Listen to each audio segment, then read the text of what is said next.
લક્ષ્ય ન્યૂઝ, એક નજર, એક લક્ષ્ય.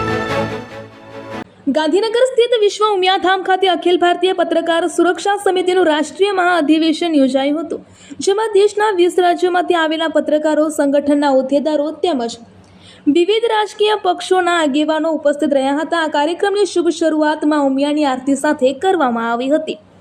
સમિતિના રાષ્ટ્રીય અધ્યક્ષ જિગ્નેશભાઈ કલાવાડિયાએ જણાવ્યું હતું કે વર્ષ 2016માં ચોટીલાથી શરૂ થયેલી સમિતિ આજે દેશના અનેક રાજ્યોમાં કાર્યરત છે અને પત્રકારોના હિત તથા સુરક્ષા માટે સતત કાર્ય કરી રહી છે.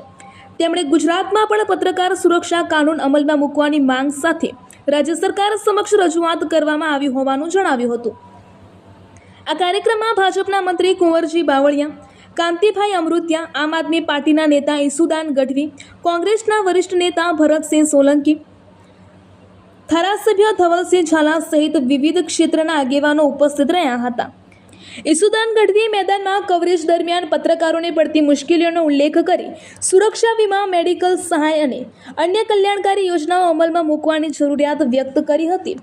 આ મહાઅધિવેશનમાં ગુજરાતના બનાસકાંઠા, પાટણ, મહીસાગર, પંચમહાલ, મહેસાણા, અમદાવાદ, ગાંધીનગર, રાજકોટ, જામનગર સહિત વિવિધ જિલ્લાઓના મોટી સંખ્યામાં પત્રકારોએ ભાગ લીધો હતો.